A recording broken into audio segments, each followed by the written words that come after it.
Hello friends, welcome to new chapter Environmental Management. This is our fourth chapter of Maharashtra State Board of Education class 10th. What is mean by this environmental management? हम सबको पता है जो environment होता है means whatever is in our surrounding, फिर वो living beings हो, कोई animals हो, प्लांट्स हैं, जो अबायोटिक कंपोनेंट्स हैं जैसे हम लोग वाटर, एयर, ये जो कुछ हम लोग सॉइल, ये सब लोग जब हम लोग देखते हैं तो all these are the factors of the environment. अब इन सब के बगैर अगर हम हमारा लाइफ सोचते हैं तो हमारा लाइफ इम्पॉसिबल है. हम जैसे पानी के बिना, हवा के बिना नहीं रह सकते, वैसे ही हम प्लांट्स और अदर एनिमल्स के सिवा भी नहीं रह सकते हैं. तो ये जो सब कुछ एनवायरनमेंट में इंक्लूड हो रहा है, तो इस एनवायरनमेंट को अगर हम लोग देखते हैं तो day by day because of the pollution, because of the activities of human beings, all this environments getting disturb.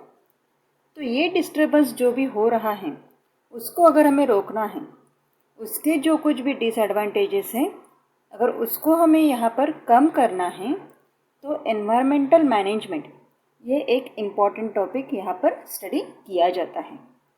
अब आप जो अभी 10th स्टैंडर्ड में हो तो आगे चलकर जो एनवायरनमेंट होगा उसको सेव करना आपकी एक ड्यूटी होती है, आपका एक वो लाइफ का पार्ट बन जाता है. इसलिए ये जो टॉपिक है एनवायरमेंटल मैनेजमेंट, ये बहुत ज़्यादा इम्पॉर्टेंट टॉपिक आपके सिलेबस में इंक्लूड किया हुआ है ताकि इसके बारे में जो भी अवेयरनेस हो वो आपके इसमें अभी से आ जाना चाहिए. That is the main motto behind this. अब इसमें हमने देखा एनवायरनमेंट. अब ये जो एनवायरनमेंट हम लोग देखते हैं, इस एनवायरनमेंट में हमें पढ़ना है इकोसिस्टम एंड एनवायरनमेंट. अब इकोसिस्टम मीन्स क्या होता है? तो अगर हम लोग देखते हैं कि इकोसिस्टम तो एक ऐसा डेफिनेट एरिया है, कम्युनिटी है, जिसमें बायोटिक एंड अबायोटिक दोनों कंपोनेंट्स, बायोटिक मीन्स जो जीवित हैं और अबायोटिक मीन्स जो नॉन लिविंग थिंग्स हैं, ये सभी हमारे इसमें आता है इकोसिस्टम में. और ऐसी अलग अलग इकोसिस्टम्स बनकर यहाँ पर हमारे इसमें एक एनवायरनमेंट पूरा हमारा बन जाता है. अब इसको अगर हमें क्लासिफाई करना है तो इकोसिस्टम को हम लोग दो पार्ट्स में क्लासिफाई करते हैं, biotic component and abiotic component. और जितना हम लोग यहाँ पर देखते हैं, एनवायरनमेंट को कंसिडर करते हैं, तो वहाँ पर हर एक जो कंपोनेंट होता है, वेदर इट इज़ लिविंग और नॉन लिविंग, ये दोनों एक दूसरे से इंटर रिलेशन में रहते हैं, एक दूसरे के साथ वो रिलेटेड रहते हैं. इसलिए हमें क्या करना है कि जब हम लोग एनवायरनमेंट या इकोसिस्टम पढ़ते हैं तो उस कंडीशन में हमें सबसे ज़्यादा इम्पोर्टेंट होते हैं ये दो कंपोनेंट्स. अब देखते हैं इसको कि ये जो दो कंपोनेंट्स हैं ये किस तरीके से एक दूसरे से निगडित हैं. अगर हमने सोचा कि जैसे हम लोग देखते हैं कि हमारा जो फूड है, ह्यूमन बीइंग का जो फूड है, वो most of the food items हमें प्लांट्स से मिलते हैं, ठीक है, या कुछ एनिमल्स से भी जो नॉन वेजिटेरियन हैं उनसे भी हमें यहाँ पर फूड मिलता है. सपोज अगर इस चेन में या हमारे इस यहाँ पर एनवायरनमेंट में अगर माइक्रो ऑर्गेनिजम्स नहीं होते, क्योंकि हमें पता है कि जो हमारा फूड पिरामिड है उस फूड पिरामिड में सबसे पहले है बेसिक लेवल पर प्रोड्यूसर, जिनका सबसे ज़्यादा नंबर होता है. फिर उस प्रोड्यूसर को खाने वाले प्राइमरी कंज्यूमर्स, या उसको हम लोग हर्बीवोर्स भी बोलते हैं. देन सेकेंडरी कंज्यूमर्स जो कार्निवोर्स होते हैं, एंड टर्शरी कंज्यूमर्स जो डिकम्पोजर्स होते हैं. ये सभी जो हैं वो एक दूसरे पर फॉर द फूड डिपेंड रहते हैं, ठीक है.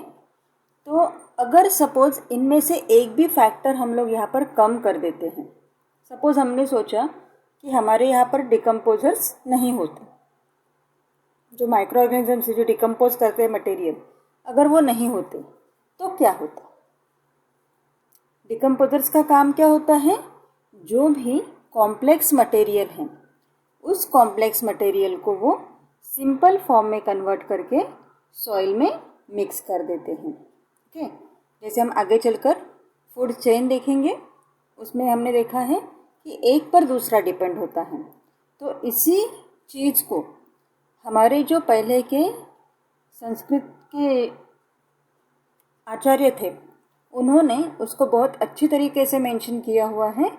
उन्होंने कहा था जीवो जीवस्य जीवानाम, मतलब हमें भी जीने दो और दूसरों को भी जीने का अधिकार है, उसको भी पूरा करने की उनको आज्ञा दो, या उनको जीवित रहने का काम उन्हें करने देना है। तो इसलिए क्या है कि अगर इनमें से एक भी कंपोनेंट अगर निकल जाता है इस पिरामिड से, तो it will disturb the balance of the environment.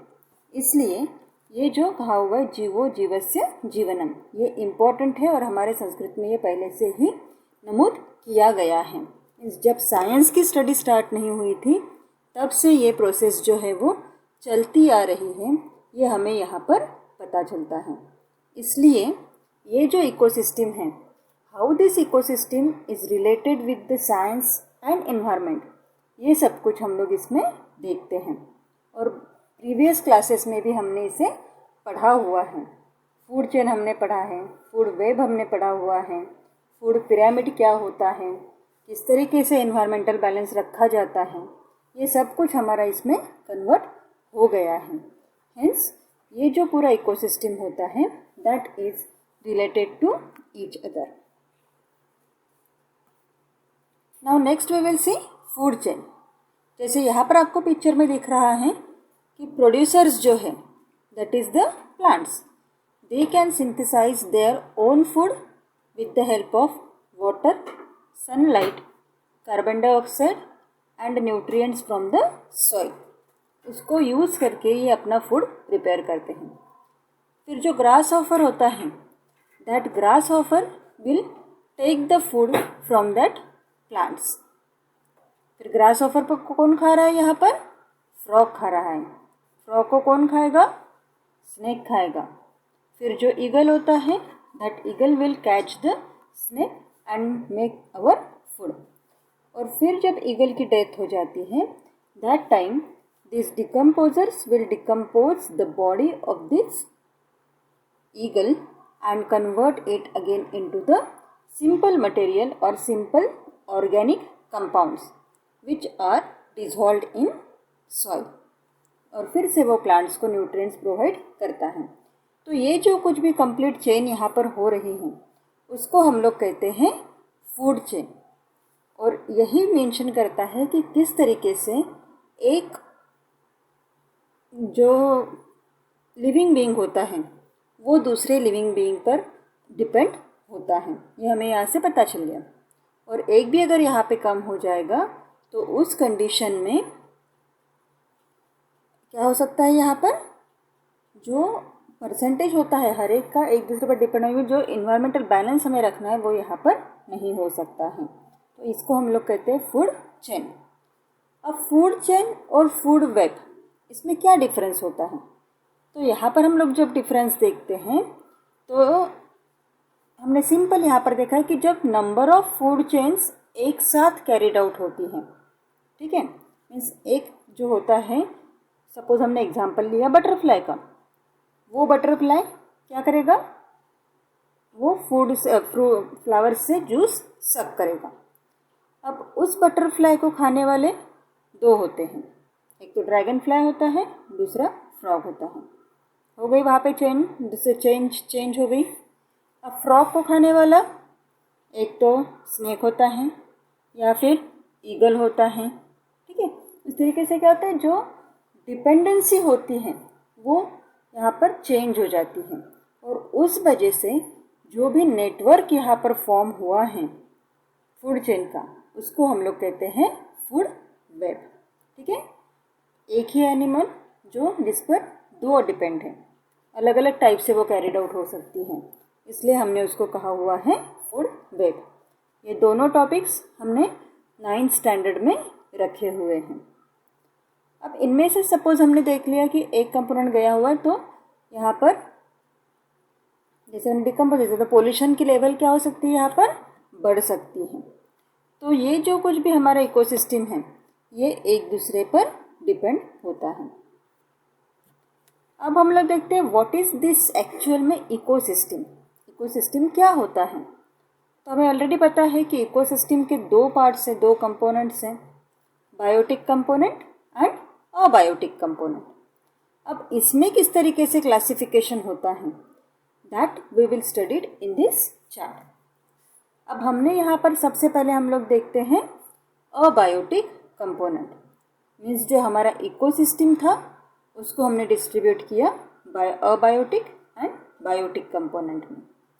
अब अबायोटिक जो है उसको हमने फिर से दो पार्ट्स में डिवाइड किया हुआ है, physical factor and chemical factor. अब फिजिकल फैक्टर मीन्स कौन कौन से आते हैं उसमें, that includes air, water, vapour, mineral, soil, sunlight. ठीक है, ये सब किस में आते हैं, फिजिकल फैक्टर में। अबायोटिक है, नॉन लिविंग है, फिर भी all these are essential for the life, इसलिए ये इकोसिस्टम का मेन पार्ट है। वैसे ही अगर हम लोग केमिकल फैक्टर्स देखते हैं तो केमिकल फैक्टर्स में क्या आता है, न्यूट्रिएंट्स एंड मिनरल्स। अब ये जो न्यूट्रिएंट्स एंड मिनरल्स हैं these are again divided into two parts, that are inorganic substances and organic substances।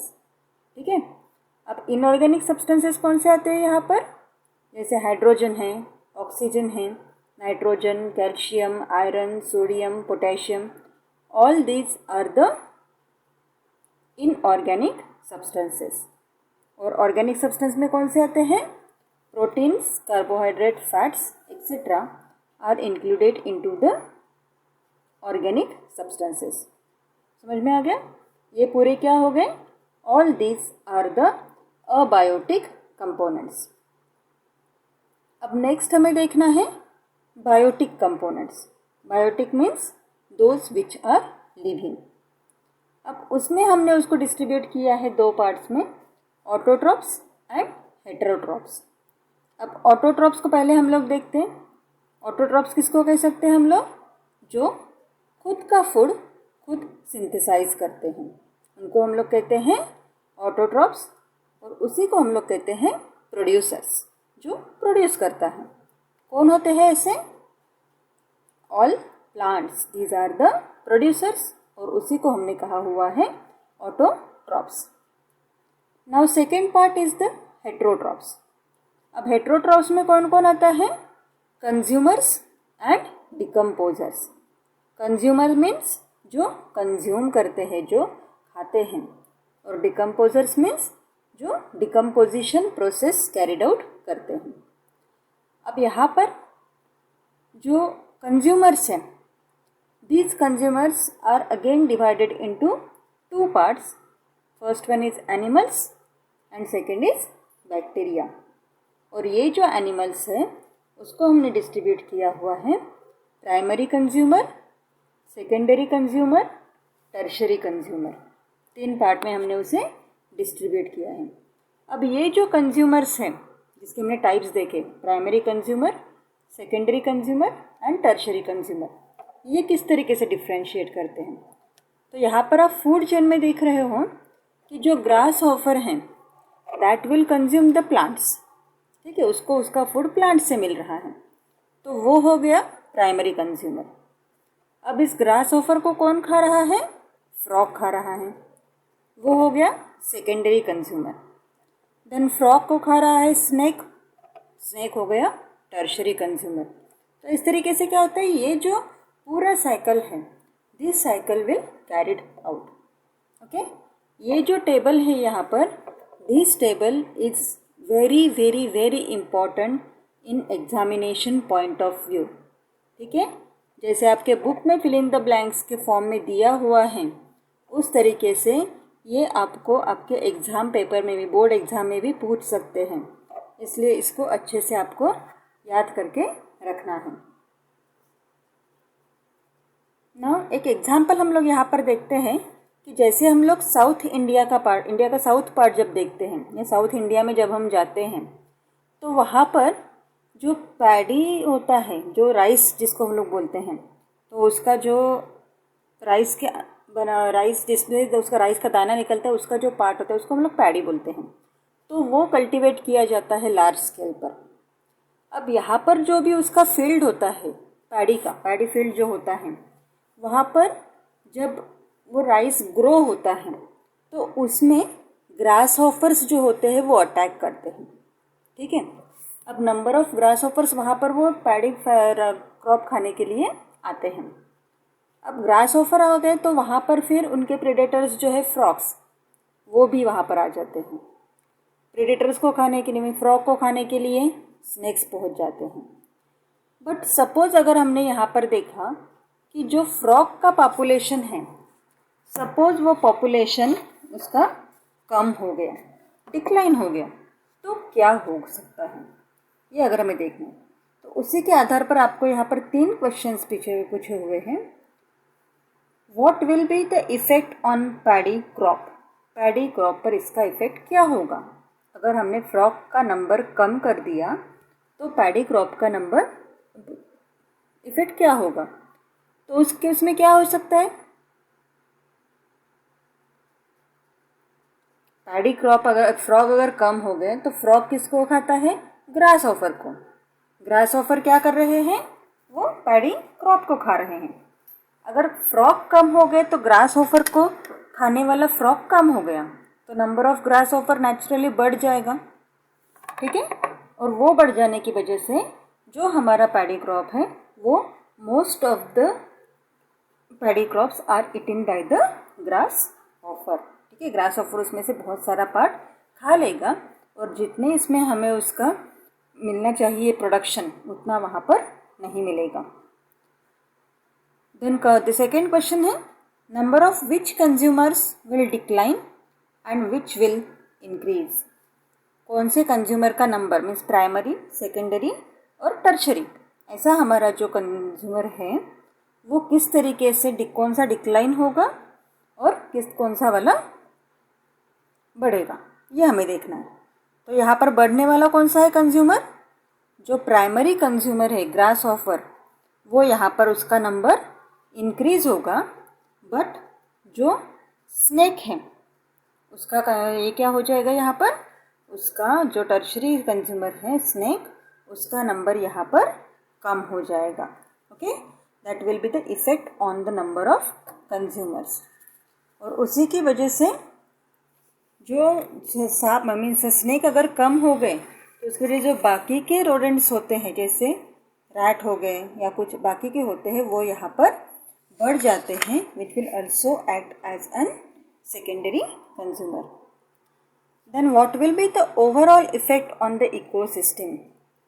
अब इकोसिस्टम पर क्या इफेक्ट होगा अगर फ्रॉग का पॉपुलेशन कम हो जाता है तो यहाँ पर हमने देखा है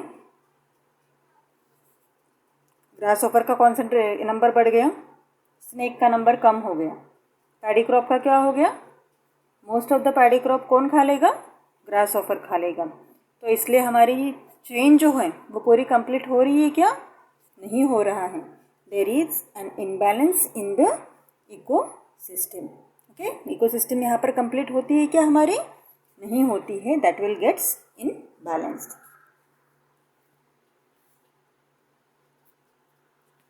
अब हमें देखना है what is the relationship between environment and ecosystem. ठीक है, 2 हमने देखे यहाँ पर। एनवायरनमेंट हमें पता है जो physical, chemical and biological factors होते हैं हमारे सराउंडिंग में, उसको हम लोग कहते हैं एनवायरनमेंट। जैसे आप डायग्राम में देख रहे हो, एक हमने बीच में दिख रहा है हमें बायोस्फीयर, मीन्स जो भी लिविंग ऑर्गेनिजम्स यहाँ पर हैं। ऊपर हमें दिख रहा है एटमॉस्फियर, नीचे पानी हाइड्रोस्फीयर, एंड जो भी अर्थ पोर्शन है दैट इज़ द लिथोस्फीयर। इन सब में जो कुछ भी इंटरकन्वर्शंस होते जाता है उसको हम लोग बोलते हैं एनवायरनमेंट। ओके, फिर वो कुछ फिजिकल फैक्टर्स हैं, कुछ केमिकल फैक्टर्स हैं और कुछ बायोलॉजिकल फैक्टर्स हैं, उसमें आ जाते हैं और ये सब कुछ मिलकर हमारा बन जाता है एनवायरनमेंट। अब ये जो एनवायरनमेंट है उसके भी यहाँ पर दो टाइप्स हैं। पहला नेचुरल एनवायरनमेंट, जिसमें all natural factors are included, जैसे air, atmosphere, water, land, living organisms, ये सब किस में आते हैं? All these are included into the natural environment. और सेकंड होता है आर्टिफिशियल, जो मैन ने खुद होकर बनाया हुआ है, जिसको हम लोग बोलते हैं एंथ्रोपोजेनिक एनवायरनमेंट। ये होता है आर्टिफिशियल, मीन्स मैन मेड, जैसे उसकी ज़रूरत है उस तरीके से वो उसे डिज़ाइन करता है और उसे वो बताता है। That is called as the anthropogenic environment. अब इसके दो फैक्टर्स हमने पहले से देखे हुए हैं। कौन से वाले दो? Biotic factor and abiotic factor. Then there is a continuous interaction between all the factors in the environment. जैसे हमने बायोस्फीयर, एटमॉस्फेयर, लिथोस्फीयर, हाइड्रोस्फीयर, इनका इंटरकन्वर्शंस देखा था, उसी तरीके से उसमें हमने बायोटिक और अबायोटिक का भी इंटरकन्वर्शंस यहाँ पर देखा हुआ है। जैसे हम लोग देखते हैं कि पानी के बगैर हमारी ज़िंदगी हो सकती है क्या? नहीं हो सकती। पानी ही हमारा जीवन है। अब ये जो आर्टिफिशियल इन्वायरमेंट है, this artificial environment it also directly और indirectly affect the natural environment. ठीक है, अगर हमें गर्मी के दिनों में हम लोग देखते हैं कि अगर गर्मी हो रही है तो हम लोग कूलर लगाते हैं या एसी लगाते हैं, बट एसी से जो भी गैसेस बाहर निकलती हैं that will affect on the outer environment. जो भी उसका टेम्परेचर यहाँ पर बढ़ जाता है और ये एनवायरनमेंट भी यहाँ पर डिस्टर्ब हो जाता है। मीन्स कुछ भी करो आप, आर्टिफिशियल जो है दैट विल डायरेक्टली और इनडायरेक्टली वो नेचुरल एनवायरनमेंट पर इफेक्ट करता ही है। Then what is mean by ecology? तो इकोलॉजी क्या है? It is a interdisciplinary field जिसमें हम लोग बायोलॉजी और अर्थ साइंस ये हम लोग यहाँ पर पढ़ते हैं। तो उसको डिफाइन कैसे किया हुआ है? Ecology is the science that deals with the study of interaction between biotic and abiotic factors of the environment और relationship of organism to one another and their physical environment. जो भी फिजिकल फैक्टर हमारे आजू बाजू में है उस तरह पर किस तरीके से इफेक्ट होता है, ये सब कुछ हम लोग इस इकोलॉजी में स्टडी करते हैं। मीन्स ये साइंस की ब्रांच ही है जिसमें ये रिलेशनशिप इकोसिस्टम और इकोलॉजी का हम लोग स्टडी करते हैं। Then next one is ecosystem. अब हमने एक एग्जांपल लिया हुआ है, एक पॉन्ड है, ठीक है। अब पॉन्ड बोले तो वहाँ पर नंबर ऑफ फिशेस होती है, नंबर ऑफ इंसेक्ट्स होते हैं, माइक्रो ऑर्गेनिजम्स होते हैं। उसके आजू बाजू में जो ग्रास है वहाँ पर नंबर ऑफ एनिमल्स होते हैं। जैसे अगर ग्रीन ग्रास कहीं पर दिख रही है तो वहाँ पर नेचुरली जो काऊ या गोट होते हैं वो वहाँ पर चरने के लिए, उसका फूड लेने के लिए आते हैं। वो आकर फिर से उस लेक का पानी पीते हैं। जो बर्ड्स होते हैं, आजू बाजू के पेड़ पर जो बर्ड्स बैठे हुए होते हैं, वो बर्ड्स क्या करेंगे? जो भी पानी पर इंसेक्ट्स हैं उनको सकअप करेंगे, उनसे उसका फूड मिल जाएगा। मीन्स यहाँ पर क्या हो रहा है, जो अगर हम लोग एक पर्टिकुलर एरिया अगर कंसिडर कर रहे हैं तो उस एरिया में living factor and non living factor, biotic factor and abiotic factor जो एक दूसरे के साथ इंटर रिलेशनशिप में हैं, उसको हम लोग कहते हैं इकोसिस्टम। ये हमने एक पॉन्ड का एग्जांपल लिया था। जैसे हमने पहले के इसमें पैडी भी क्रॉप फील्ड देखा हुआ था, उसमें भी पैडी क्रॉप थे जो प्रोड्यूसर हैं, ग्रास ऑफर वहीं पर आया, स्नेक भी वहीं पर आया, फ्रॉग भी वहीं पर आया। मीन्स वो क्या बन गई? एक अलग इकोसिस्टम बन गई। आप एयर में देखते हो वहाँ पर भी नंबर ऑफ ऑर्गेनिजम्स होते हैं। आप सॉइल में जाकर देखते हो तो वहाँ पर भी living, non living, decomposers, producers सभी उसमें प्रेजेंट रहते हैं। तो ये जो एक पर्टिकुलर जियोग्राफिकल एरिया होता है, उस पर्टिकुलर जियोग्राफिक एरिया में जो बायोटिक फैक्टर है एंड अबायोटिक फैक्टर है, उसमें जो भी इंटर रिलेशनशिप होगा उसको हम लोग बोलते हैं इकोसिस्टम। और ये जो फैक्टर्स हैं, all these are depends on each other, एक दूसरे पर वो यहाँ पर डिपेंड रहते हैं। यही हमने कहा है कि एक पर्टिकुलर जियोग्राफिक एरिया वो हो गया स्मॉल इकोसिस्टम, और वही अगर हम लोग पूरे अर्थ का देखते हैं, that earth is a largest ecosystem. Okay, और हमारे इन्वायरमेंट में ऐसे न्यूमरस इकोसिस्टम्स प्रेजेंट होते हैं। अब ये तो हमने पढ़ लिया, अब हमारी ड्यूटी क्या है ये हमें देखना है। तो यहाँ पर आपके लिए एक मैसेज दिया हुआ है, human existence is totally impossible without the existence of nature. Nature के बगैर हम लोग रह सकते हैं क्या? नहीं। अगर नेचर का एग्जिस्टेंस है तभी ह्यूमन का एग्जिस्टेंस वहाँ पर रह सकता है। Hence, it is basic responsibility of human being to preserve the nature without disturbing its balance। ठीक है, उसका बैलेंस डिस्टर्ब ना करते हुए हमें उसको मेंटेन करके रखना है। जैसे आजकल हम लोग देखते हैं कि कहीं पर फ्लड आता है, कहीं पर डिफॉरेस्टेशन हम लोग करते हैं, उसकी वजह से वहाँ पर बारिश ना आकर वहाँ पर सूखा पड़ जाता है। कहाँ पर जो क्रॉप्स पहले होते थे उसका परसेंटेज कम हो गया है। जो नंबर ऑफ प्रॉब्लम्स जैसे होते, मेडिकल प्रॉब्लम जिसको हम लोग कहते हैं, वो नंबर ऑफ प्रॉब्लम्स भी अभी ह्यूमन बीइंग्स में बढ़ गए हैं। मीन्स उसके क्या हो रहा है, जो भी नेचर ह्यूमन बीइंग ने टेक्नोलॉजी के नाम पर डिस्टर्ब किया हुआ है, उसकी वजह से ये सब जो प्रॉब्लम्स हैं, all this problems are arises. Means जो भी एयर हम लोग ब्रीथ कर रहे हैं वो एयर यहाँ पर फ्रेश एयर होगी ऐसा हम लोग नहीं कह सकते। क्यों? तो जो रोड पर इतने सारे ऑटोमोबाइल्स है, देन इंडस्ट्रीज़ हैं, जो भी यहाँ पर कुकिंग प्रोसेस हम लोग कैरिड आउट करते हैं, इन सब के पीछे जो भी गैस या स्मोक बाहर निकलता है, that will damage the environment. जो भी एयर पोल्यूशन हो रहा है, वाटर पोल्यूशन हो रहा है, सॉइल पोल्यूशन हो रहा है, ये सब की वजह से क्या होता है, पूरा एनवायरनमेंट यहाँ पर डिस्टर्ब हो रहा है।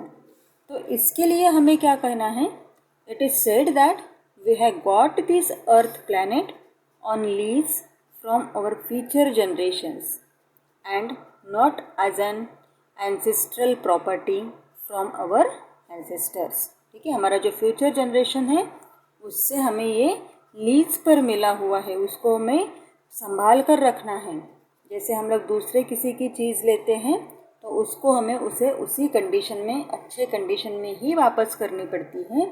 यही सोच में रखकर हमें ये जो प्लैनेट अर्थ मिला हुआ है उसको हमें अच्छे से रखना है, ताकि जो भी नेक्स्ट जनरेशन होगा उनके लिए, जो फ्यूचर जनरेशन होगा उनके लिए भी ये जो पूरा एनवायरनमेंट है, अर्थ है, वो उसी अच्छे कंडीशन में मिल सके।